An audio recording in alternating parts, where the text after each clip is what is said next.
Off that exhausting hamster wheel and into balanced living with Dr. Marissa. Promise you joy in the mystery.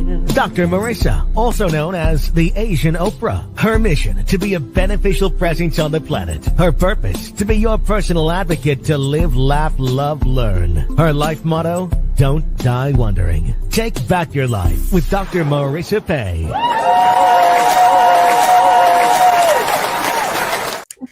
And welcome. You're tuned in to Take My Advice. I'm not using it. Get balanced with Dr. Marissa, the morning show here on KCAA, NBC News, CNBC News, NBC Sports Radio Station, AM 1050, FM 106.5, home to the Asian Oprah, number one talk in the IE. Thank you very much. And streaming everywhere. iHeartRadio, Spotify, iTunes, TuneIn, Audible, Amazon Music, Tiki Live, Rumble, Podchaser, Streaker, Speaker, and more. Why so many places? I want to maximize my splatter zone for more hope and happiness. That's why there are no headlines here. If you are listening or watching or reading the headlines, you will come up with a case of the 4 A's. Angry, aggravated, anxious, and afraid. I don't want that. I want you waking up amazing, which is why I have topics and guests that get you to happiness 88% of the time. Why not 100% of the time? Because, if you're happy 100% of the time, you're dead. And I don't want dead people watching or talking. Instead, I want you happy most of the time. So I, bring you series as well and fabulous guests. Then today is absolutely no exception. You've seen one of them before. In fact, you've seen him all over my social, on the red carpet. That's where I met him. He was inducted into the Hall of Fame along with, my co-host Ricky Rebel. But I'm going to welcome back David Longoria. He's a Grammy Award-winning producer, trumpet virtuoso, recording artist, music innovator. And he brought his friend, and I found out I actually have met her before. She is not shy at all. She's one of a kind, wonderful Carol Connors, also a Grammy, Oscar, wait for it, Grammy, Oscar, Emmy, and Golden Globe nominated songwriter and winner of awards, trailblazing artist, pop and film music icon. Please welcome to my studio, David Longoria and Carol Connors.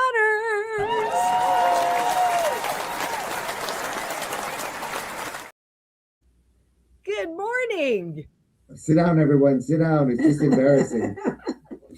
Good morning, Dr. M. Good morning. Good morning, Carol. Today was a great morning because it's morning. It is, and the planets didn't crash into each other last night, and we have a whole new day to laugh and love. I'm very excited about this hour this morning, enough that we are supplanting my regular Monday series. If you're wondering, wait a minute, it's not Tuesday Talent today. That's because we had to make this work with schedules. And, I've been barking at you guys for your mental health Mondays for a long time. So I thought for Happy Hanukkah, we would have a special with these two fabulous music icons. So what you don't know, David knows this, Carol, but what you don't know is I start every show, which, by the way, today is show podcast number 1535. I've been on, I forgot to change the consecutive weeks. It is now, hold on, it's coming on the stroller, 711 consecutive weeks, but who's counting? And so delighted to have you here. So we start every show with breakfast.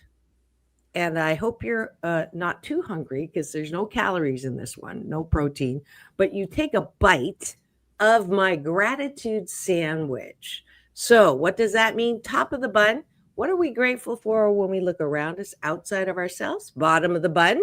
When you go to bed tonight, I want you to look within and say, what do I like about myself?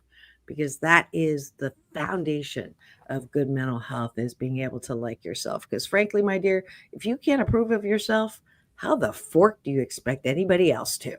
So that's what we're going to do. So top of the bun, I am grateful for my fantastic coffee. That first step, I'm going to be one with my coffee.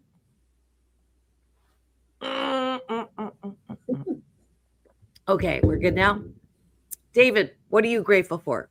I am grateful for so many things. It's hard to find one or two, but I'm going to be grateful today for animals and all the joy that they bring to our lives. Pets, the birds when they're out there singing, and just to take a minute and enjoy all the nature around us. But I'm thankful for all of them and what they bring to our lives. Awesome. Carol, what are you grateful for? And David, maybe you can put the volume up about that much while Carol's talking. I don't know how to put the volume up. Oh, I know. That's why I said to David. Carol, what are you grateful for? Okay. I am grateful when I woke up this morning, and every single morning, that I go for this walk.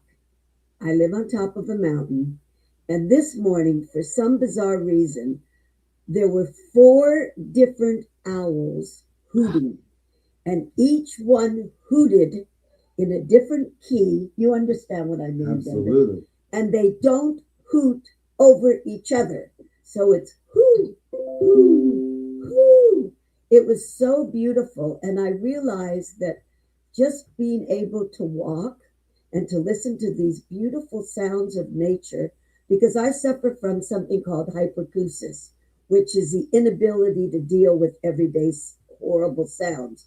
So the sounds of nature, to me, they really start my day off. And I do love a cup of coffee, Dr. M. I do love a cup of coffee. I might have a croissant. Well, I can tell that's your beauty secret to staying young, is just really being in touch with nature, for sure. Yeah. Bottom of the bun, what do you like about yourself? So some of us grow up with well-meaning parents, more mean than well, that tell us don't toot your own horn. You're not all that.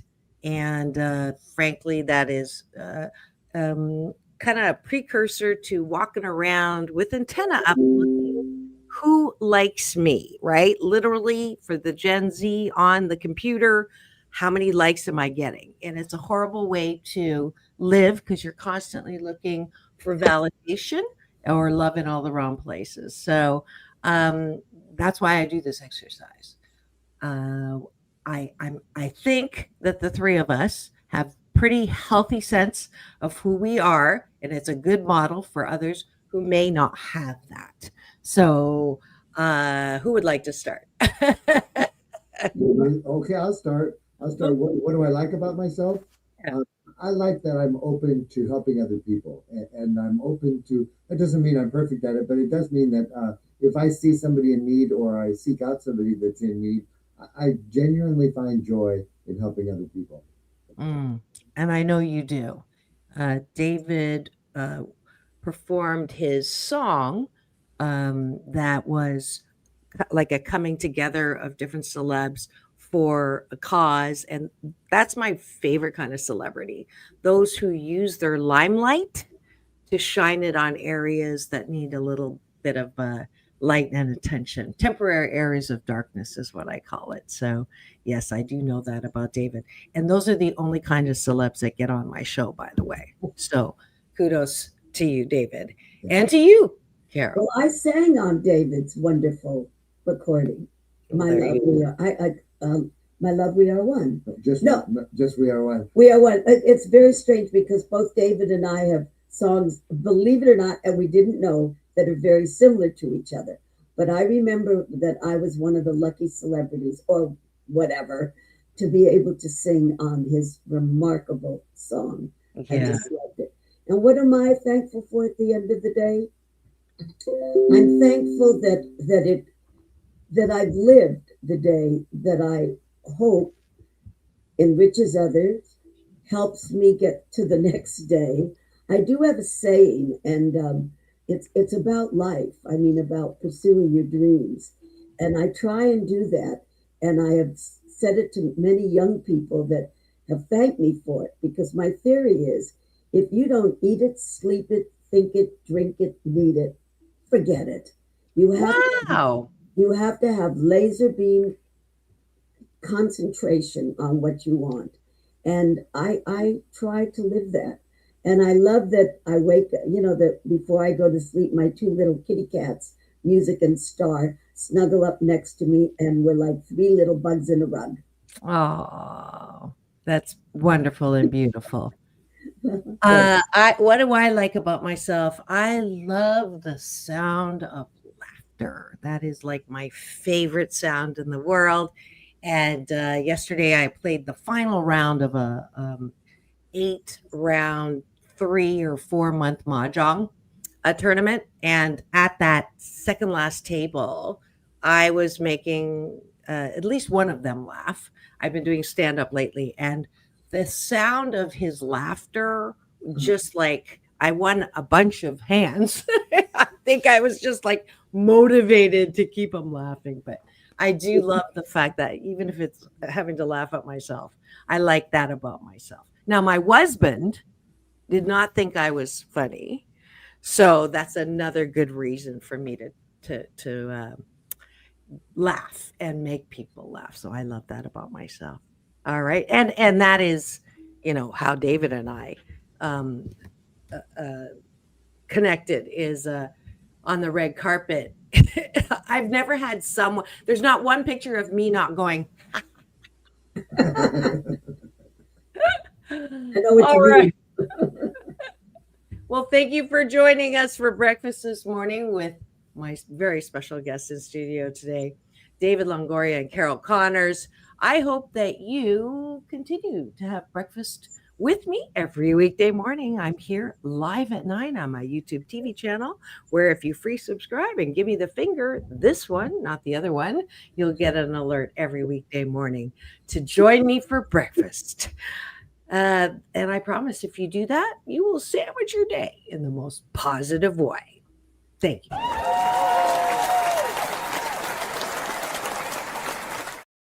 And now for the topic of the day.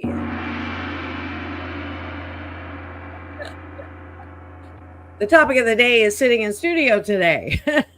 Carol Connors and David Longoria, who, we're not going to finish everything. David and I barely finished. Actually, we didn't finish that hour we were together. So I know this is going to be no exception, but I really want to know, as much as possible, the highlights of your life, right? And I know there's tons and tons. And then this new Grammy. Yes, Grammy nomination. I almost said Oscar. Grammy nominated project that is going on right now, and how exciting that is, and when you're going to hear, and how that all came about. So just a little bit to talk about today. So who wants to start? On the count of three, point to the person you want to have start. 1, 2, 3. Oh, no, this is bad. This is bad. I can tell already. Well, I already interviewed you, Dave. I'm going to start with Carol. Okay. And Carol, what would you say, like when you close your eyes and you bring something to mind that makes you smile, besides your cats, automatically in your professional life, what would that be? One of the things that really touched my heart was that my mother was supposed to study in the Warsaw Conservatory of Music, opera.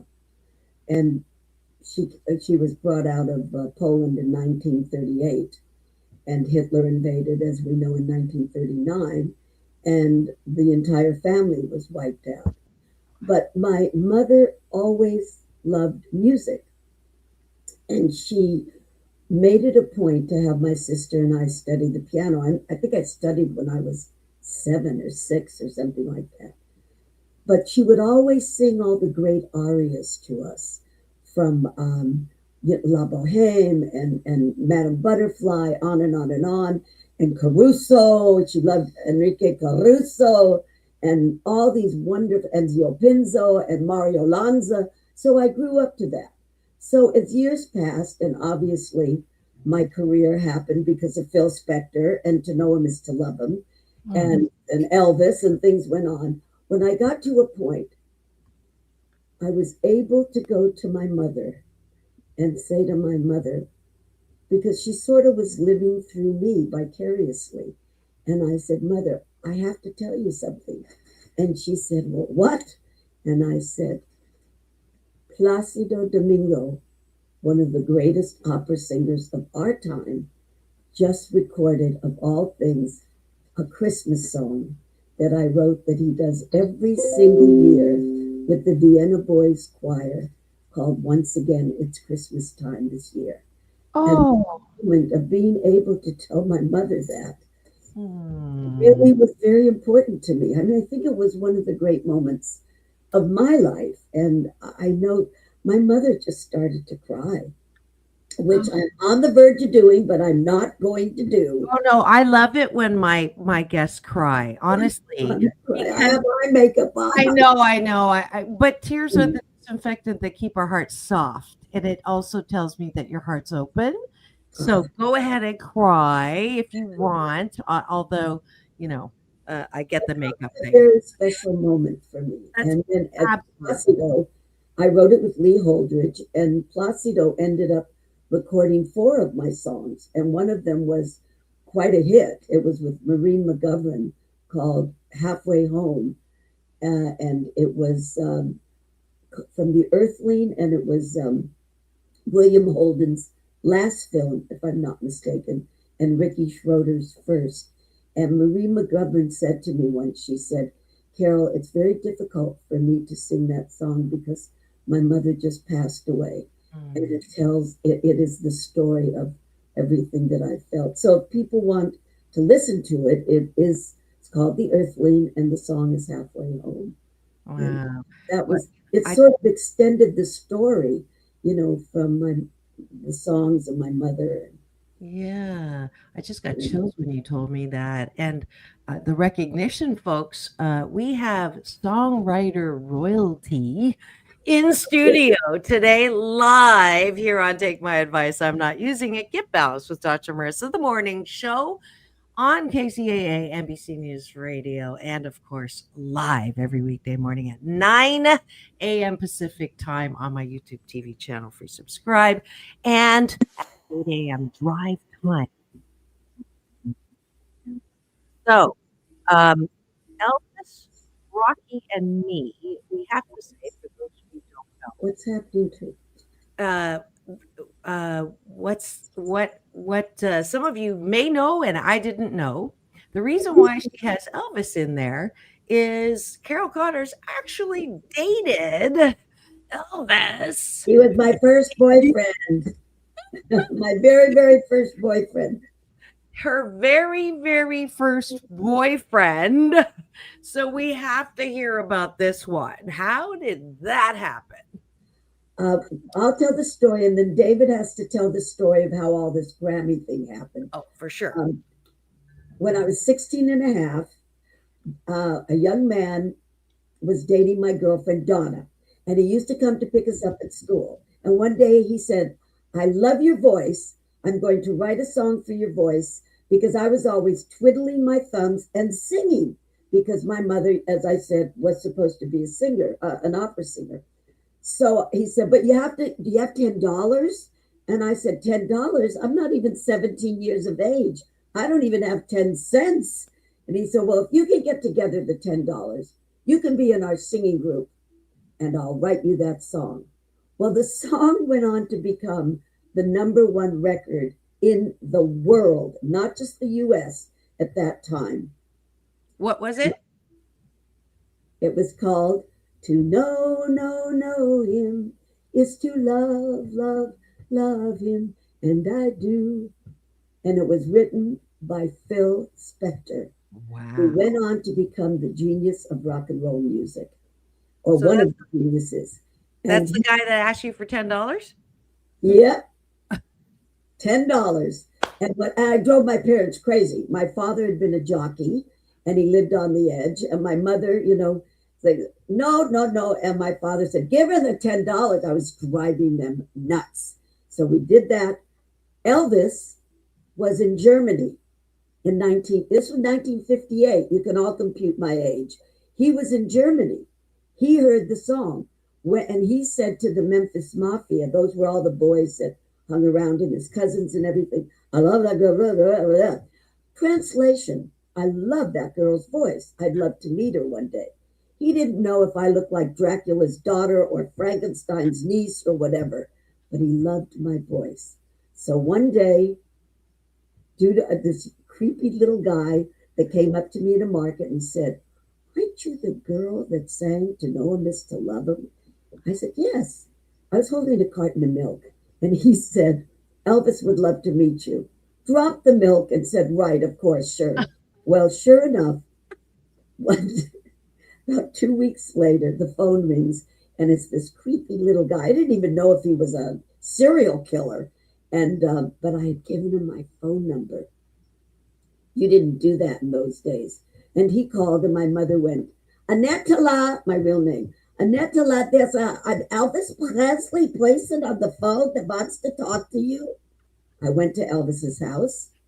He was like this beautiful cat. And I was like a mouse. And he came up to me finally. And he said, so why did you name the group?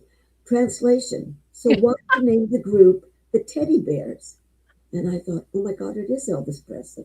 And I went, just want to be your teddy bear. And that started our love affair. I went with him for 9 months, stayed friends with him until the end. He was so happy for me for Rocky. And I believe that if he would have done A Star Is Born, which he was offered, he would have been nominated for an Oscar because he loved acting. And I believed it would have saved his life. Oh, yeah. Wow. That's the story. That's And it's in the book, Elvis, Rocky, and Me, which is why. And now David will take it from here. I have no idea where to go. No, you have to tell them how it came about, the Grammy. Oh, absolutely. If that's okay. I mean, you've won it. I've only been nominated. Okay, well, we're working on it. In the early times of knowing Carol, I heard all the stories and I said, you definitely have to be telling your story in the book. And she said to me, well, I've been working on the book for a while now. And so as soon as the book was done, I waited for that because I wanted to hear these stories firsthand. And then I said, well, you know what you need to do is you need to make an audiobook out of this. And you said, I don't know, that's a lot of work. I said, well, if we make an audiobook, a lot more people will be exposed to it than if they have to sit down and read it. So we figured out how to get that done. We made the audiobook and then we submitted it for the Grammys. And there are so many people who fell in love with the story, the crazy journey this lady has been on. And it's very compelling. So that's how this came about. And sure enough, out of all the hundreds of entries, we're one of the top 5. It's been nominated for the Grammy Award for the best audiobook, which is a crazy thing, but it's definitely the most compelling music story out there right now. And Kathy, tell me about Kathy. Oh yes, of course. This is narrated by Kathy Garver, who I think she's been on your show before. Yeah, she has. She's best known. She's a very beloved actress for sure. She's best known as Sissy from Family Affair with Brian Keith and Sebastian Cabot and Bucky and Jody and Mrs. Beasley. So so she, I just saw her the other day. The 3 of us were in the Hollywood Christmas Parade together. And he played the most fabulous trumpet, and everybody got to hear him. And I mean, it was just all the Christmas carols. It was beautiful with the Salvation Army in back of us. It was very special. It was fun. It was a lot of fun. Yeah. I didn't get the invite, by the way. But, I should have put stamps on it. I'm so sorry. And we were in a blinged out that he blinged out with beautiful, his wife, Letitia, a Rolls Royce Corniche convertible. Mid-70s, beautiful vintage car. Wow. And we went through the parade route. It was just gorgeous. I mean, people could go online and see it. Yeah, Right? yeah, They yeah. could see the picture of the car. Absolutely. Absolutely. And we had more fun, and then the car died. Well, I didn't hear about that. it lasted since the mid 70s, but it finished at the end of the At parade. the Oh, very thank God end of the it made parade. it through the Made it the entire parade, and then it kicked the bucket. That is, well, there's timing for you. Right. It doesn't matter. It made it through the parade. That was the most important thing, right? Absolutely, absolutely. And Oh, now I also have a documentary that is coming out based on the book that I wrote with Steve Birdsman. Thanks to David for sort of talking me into it. And that is being premiered at the Palm Springs International Film Festival. And guess what the title is, Dr. M? What do you think the title is? Elvis, Elvis, Rocky and me. Right. Well, I mean, why not? Because it's true and it's incredible. And my only regret, no offense to Kathy Garber, I love her. She came to celebrate one of my milestone shows, and she'll be coming on again. But why didn't you narrate it? Because the way that she just did Elvis was hilarious, and says what that meant is, I mean, I think that anyways, well, maybe the reason I didn't is, and I did tug on you to do that. Yes, David kept asking me. I did the dedication to my mother and father. Because at that time, when I was doing all this, it just wasn't done. I mean, how dare you want to be a songwriter for film and television? So but my parents allowed me to follow my dream and live it. So I did, and I did the introduction, and the 2 songs are on it. The song I wrote the night that Elvis died.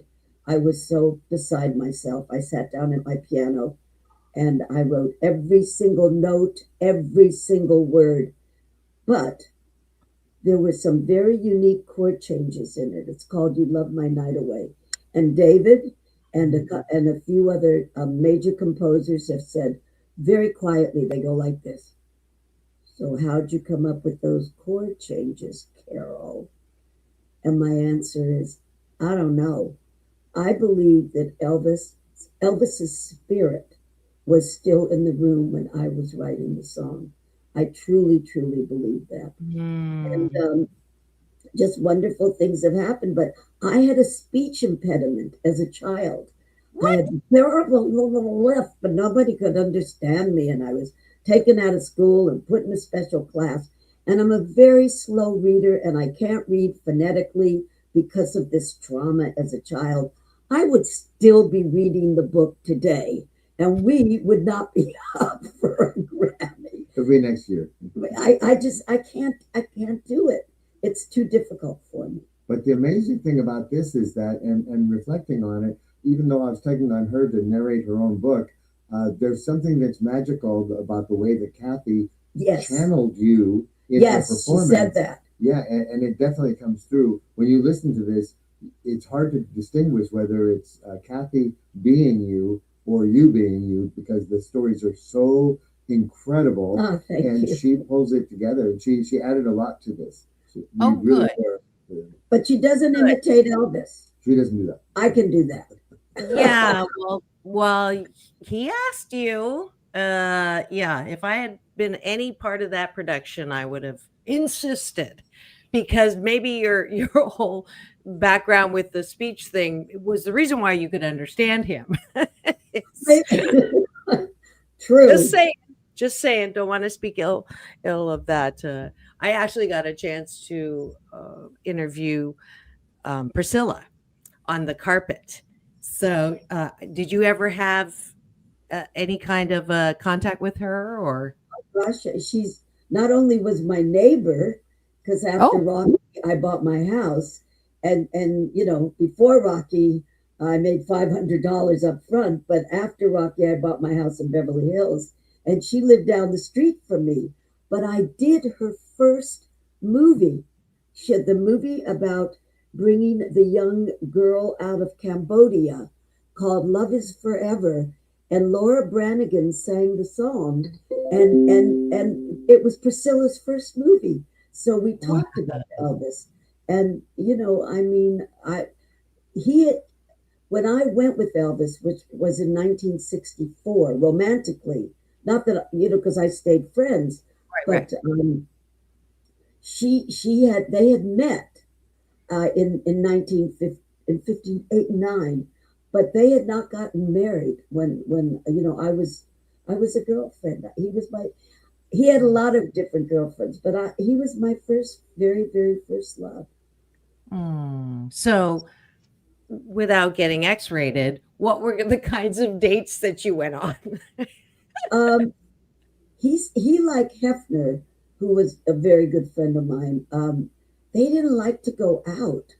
There's a word for it, nevrophilia or something. I can't think of the word. Oh no, that's different. No, I know, but you, yeah, necrophilia is. Yeah, I know that. That I know. But we'll go with agoraphobia. Okay. This one's better. Speech impediment, alert. He didn't like to go out. He liked to bring everything in. So we would spend lots of time with he and the Memphis Mafia and really in the house, at Memphis Mafia in Bel Air. No, like Memphis, like mafia, like Italian mafia, Memphis mafia. That's what all the boys. That was the nickname. Oh, okay. The young man. Of his posse that hung out. Yeah, his posse. They were called the Memphis Mafia. I was like, what? I've learned all kinds of new things, but that one. Yeah. Oh, wow.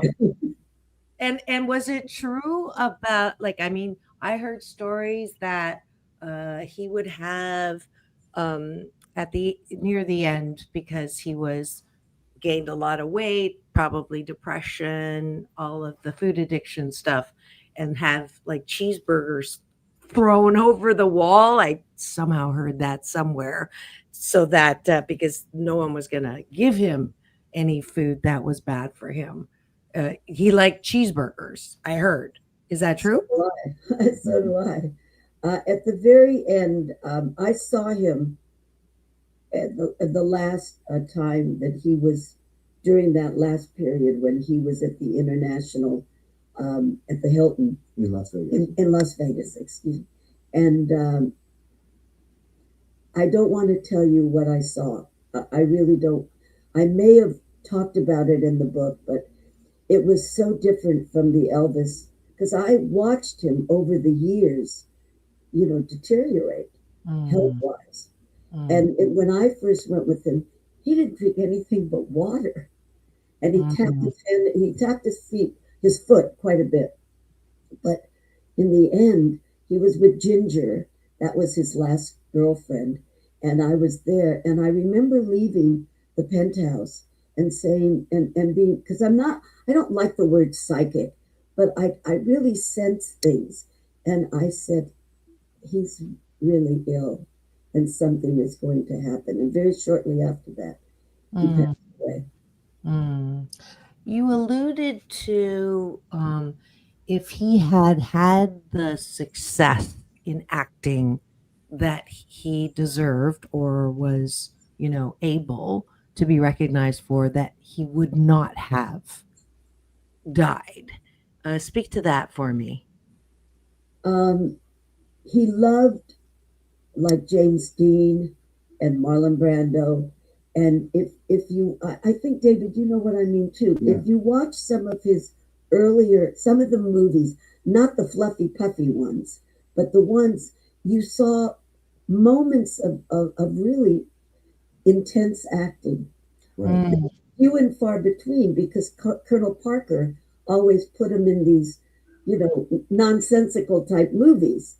So he yearned. I'm going to use that word. That's a good word. He yearned to be respected as an actor. And Talia Shire, who did Rocky, because we're very good friends, and Diane Warren, who thinks I'm a trailblazer, I wish. Of course, I call her the GOAT. But all three of us believe that if he would have done A Star Is Born, that he would have gotten nominated. And I do not think he would have won, but I think it would have saved his life because he so yearned for that respect. And that he was the greatest performer, incredible musician, but that was something that it eluded him. There's one thing that you mentioned that he probably wouldn't have won, because you're saying that he was up against the movie that you did the music to. And it wasn't because of his acting abilities. I think he was a marvelous actor. He just wasn't given the opportunities to do a serious role, and that's what he wanted to dig his teeth into more. But the reason that he might not have won that year, because of the politics in showbiz, but the year that he would have done A Star Is Born, he was up against Rocky, and we walked away with practically every single award. We were just blowing him out of the, it was, what can I tell you, Rocky? The year of Rocky. The year of Rocky. And I have to say, we've made the strong connection with Elvis, and now I'm going to give you the strong connection to Rocky.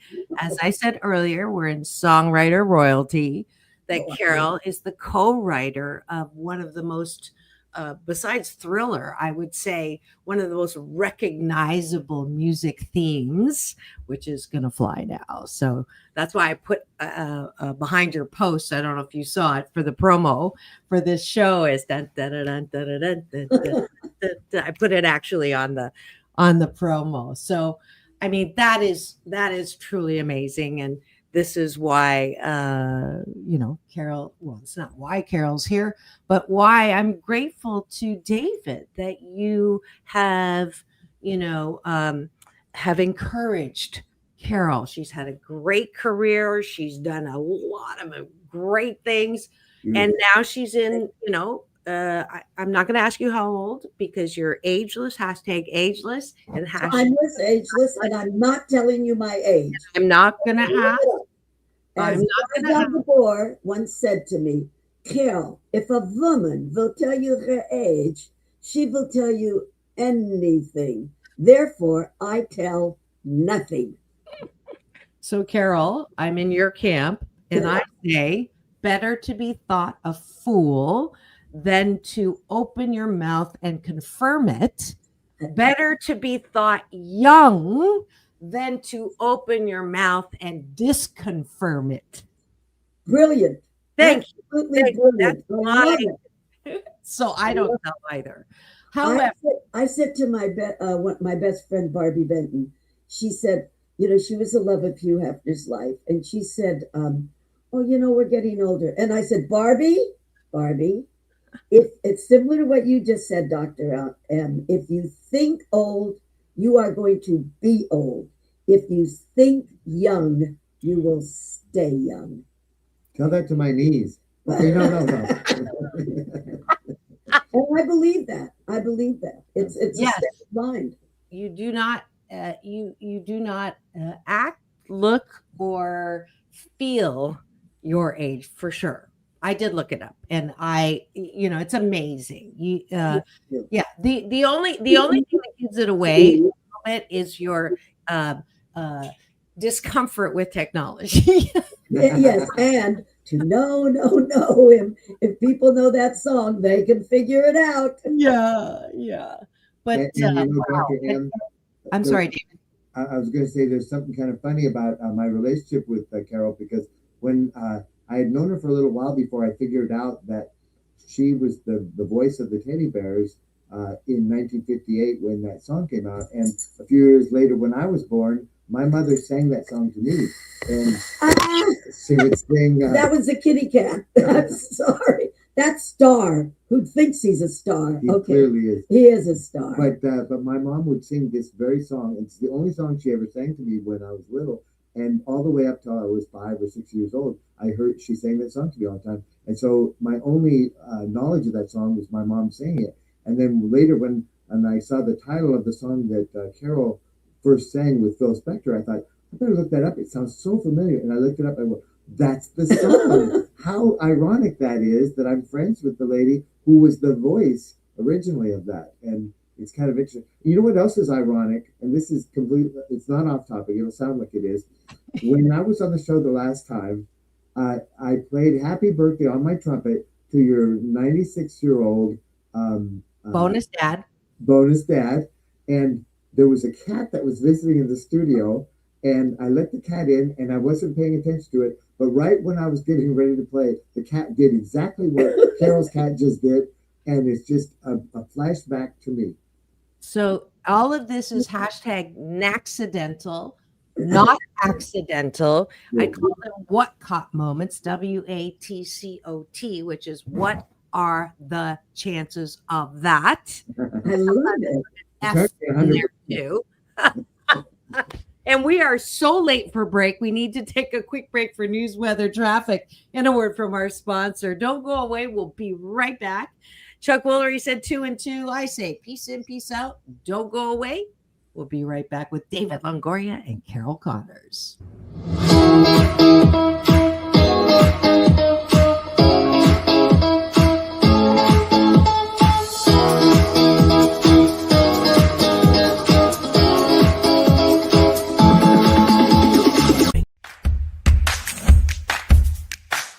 Well, she has been dubbed the Asian Oprah, and she just wants all of us to be happy.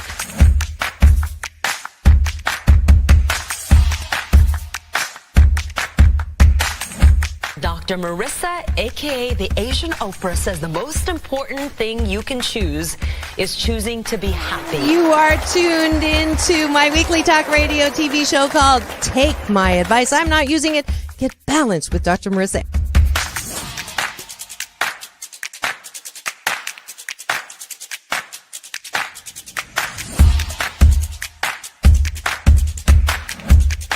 That's the idea for Dr. Marissa Pay's new book called 8 Ways to Be Happy. Many of us say, I am my own worst critic. Nobody's harder on me than I am. And my response to that is, stop it! Why are you doing that to yourself? You have to be your biggest fan, because if you can't at the end of the day say, I did a good job, who is? We don't have to constantly be angry at the things that are wrong. Why don't we choose to be happy about things that are right? We have the choice. That's our muscle. And life is so amazing if we can see it.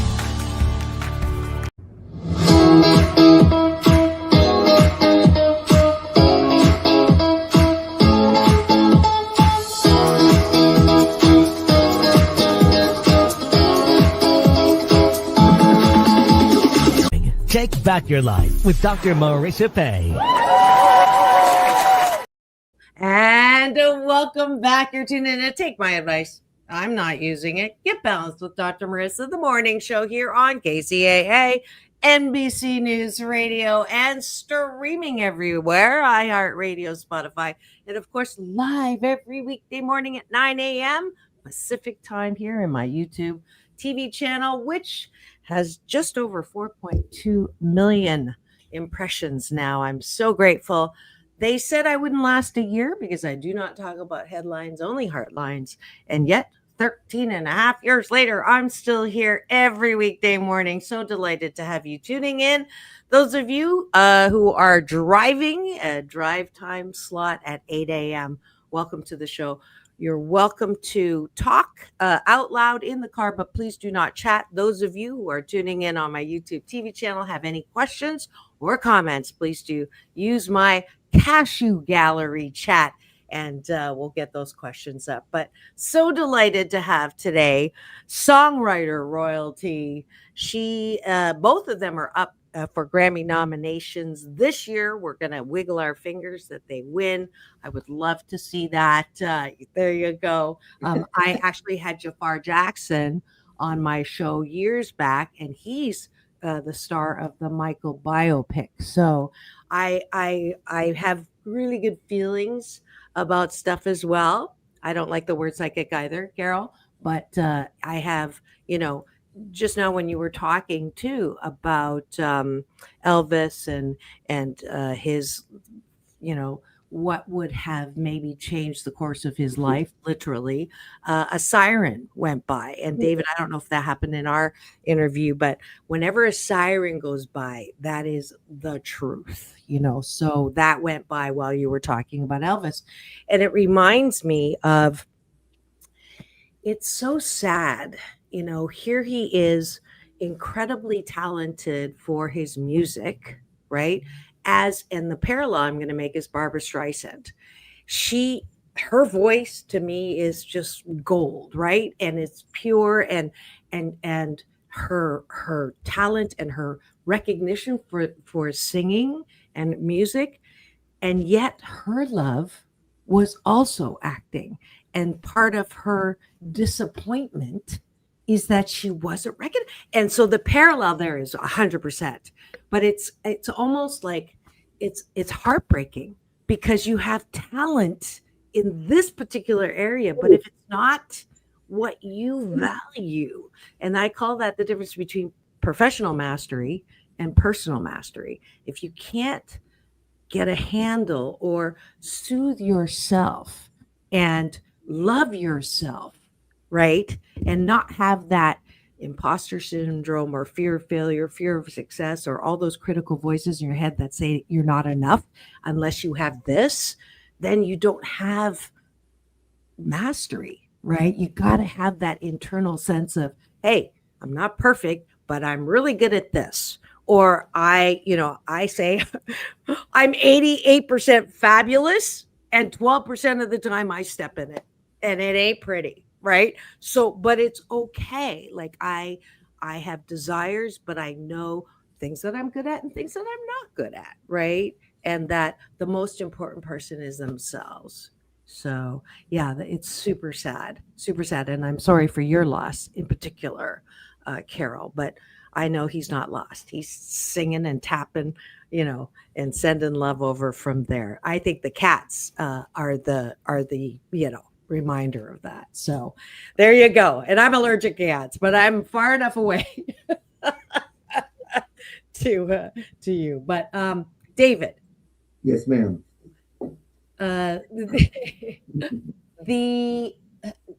What did you go on? I didn't know that, or things that surprised you in this project? Oh, it was such a long list. It was crazy. Around every corner, there's some other new facts and figures about how things happened. And, sometimes you get we're influenced by the internet and the stories on Wikipedia and everything else, and on the news reports that we hear. But when you start hearing things from people who were there in the room at the time, it's very fascinating. And I would say from cover to cover, this is a book that is enlightening in so many ways. And it's hard to believe that one person's life could have gone from here to here to here to here to here. And it all pivoted on meeting Phil Spector, like the probably the craziest person in music of our lifetimes. But he also was brilliant. He saw something in Carol's voice and in her spirit that plus $10 equaled a hit record. And so I still can't get over that one. He got the math right. So $10 was a make or break for Carol having a career in like this illustrious life she lived. And it's amazing as a consumer and as a reader or listener that this kind of a thing happened. And one other thing that I noticed that when in this was that she was one of the first witnesses in the O.J. Simpson trial. Like, how crazy is that? From here to here to here to. Oh yeah, and by the way, the O.J. Simpson trial. Here you are on national TV and testifying, and you've known O.J. Simpson for a long time through charity things and entertainment things. Wow, that is new, but I have to pull this up really quick because I've heard you talk about it. I have never looked at him, and boy, you are not kidding. I just lost it. Where did it go? I can describe it. He had big hair. Okay. He changed his hair all the time. That is absolutely crazy. I mean, how tall was he? Or short, right? He was about 5, 6 or 7. He was tiny. He looked like I would absolutely, and yet he was brilliant, right? Yeah. Beyond brilliant. I mean, he was I don't use the word genius a lot. I just don't use it. But I believe that as a man of music, Phil Spector was 100 plus. As a human being, he was more like a -0. I mean, all his demons and all his anger, and his father committed suicide, and all the things his mother was. All I remember is when I used to go to the house, which I would take the bus because I couldn't drive. I was too young. Didn't have your money anymore. He took your $10. Yeah, and we were poor at the time. But I remember that his sister and his mother were always screaming, screaming. There was so much noise and anger in that house. And I think the more successful that Phil became, and people realized that he was a hit maker, he was a star maker, that he just couldn't get past all the demons that had lived with inside of him. Well, there is a very fine line. I did 2 years with chronically mentally ill patients. I have my initial route was to do a PhD in clinical. And those were the best and worst 2 years of my life because it taught me the very fine line between, brilliance and insanity, right? Yes. So there you go, the living embodiment. But let's go back to what were you, David, the other cool thing? I have a really good memory, but my recall sucks. O.J. Simpson. Okay, O.J. Simpson. O.J. Simpson. The condo on Bundy and all the stuff. You were on the stand. What were you? You were a character witness for him? I was at the dinner the night before, the $25,000 dinner. I didn't pay for that. I had trouble with the $10, let alone $25,000. But but I was at that dinner, and it was for Friends of Shiva, and there were these 3 little ladies, and they said they knew I knew OJ, and they said, "Oh, can we get a picture with OJ?" So I went up to OJ and I said, "Is it okay?" And he said, "Oh, Carol, you look so beautiful." He and Nicole owned Abyssinian cats. My kitty cat, you could own an Abyssinian because their dander is that of a wild cat and not of a cat. So we were talking about everything, and he took the picture. There were only 3 pictures taken that night, and I was with the little girl, the ladies that were shorter than I was, and I'm pretty tiny because my dad was a jockey. That there were only 3 pictures taken that night. So I ended up being I don't want to say character. It wasn't character. There's a word for it, and I can't think. I can't think of the word. It's okay. Just like you were there with them. Demeanor. A demeanor witness, and when I said I'll never forget this. I said to OJ that night. I said, OJ. He said, "Oh, you look so beautiful," and blah blah blah. I mean, people can look up the picture on the internet. And I said to him, "How are you?" "Fine." I said, "Well, how are your Abyssinian cats?" And I'll never forget the sound of his voice and the way he looked at me. He didn't say, "Oh, they've all passed away," or "Nicole and I don't have them anymore." He said, "They're all dead." It was so chilling. And I said something stupid like, "What? How's Nicole?" And he said, "She's fine. She's fine." He didn't say anything else. I, for a long time, did not believe that he had committed the crime. I couldn't because I just couldn't. And you've known him a long time. And I had known him a long time. I flew back with him on the MGM Grand Jet once, and we sat and talked for 5 hours.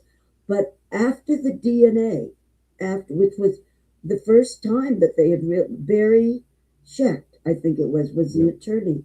That's the picture. That's one of the little ladies. Yeah, I see them. They are shorter than you.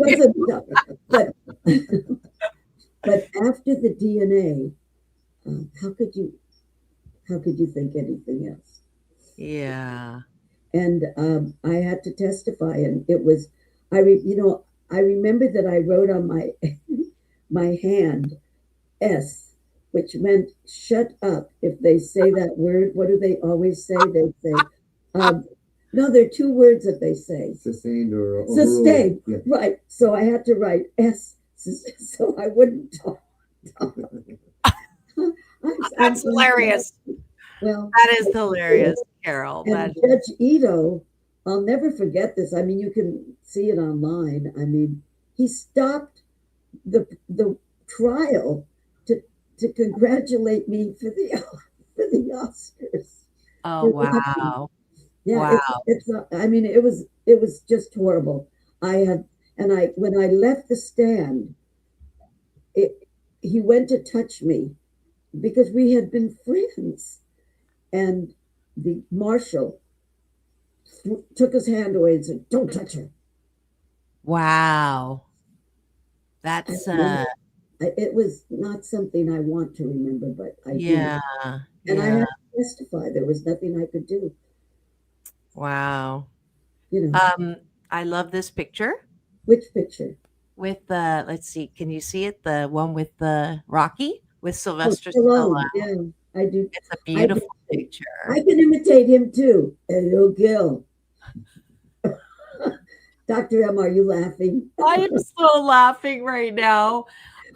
Because once again, you know, the value of that early speech impediment allows you to.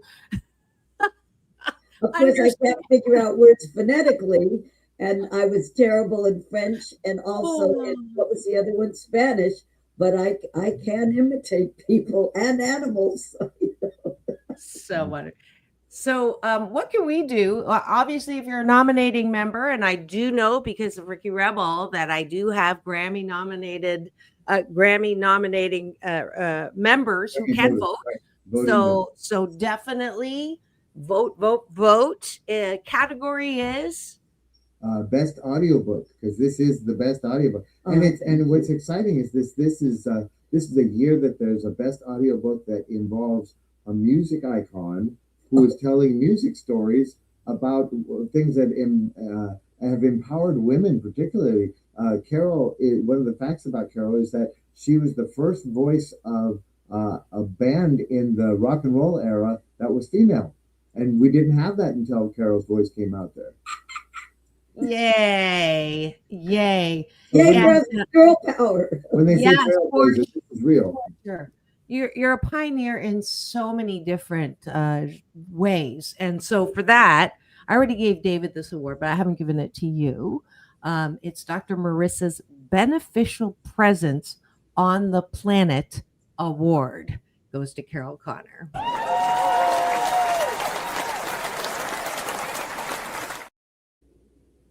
Thank you for all that you've done and all the insight that you've brought on some incredibly, household name people who we only hear the either fabricated or, don't know what it is, the obsession that people seem to have to take people down.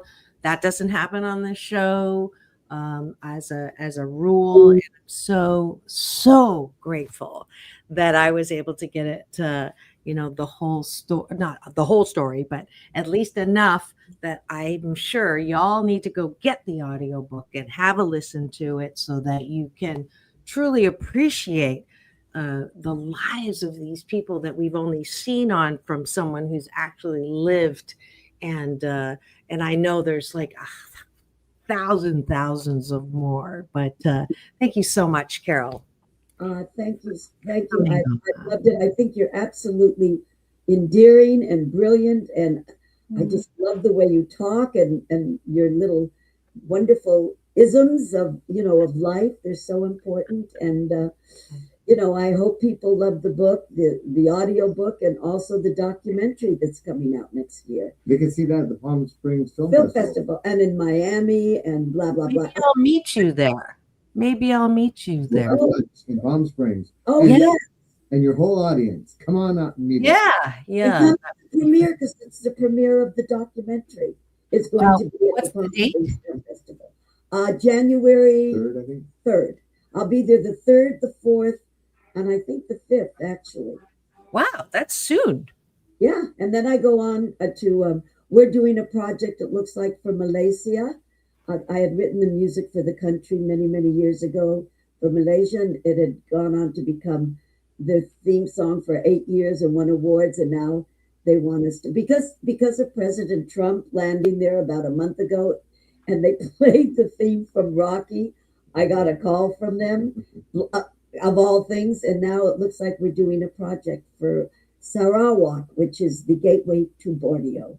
So it's very exciting right now. I'm very thrilled that somebody said to me, well, how do you feel now? And I said, if everything you ever dreamed of, wanted, needed, wished for, hoped for was coming true before your eyes once again, you don't have the right to become unhappy.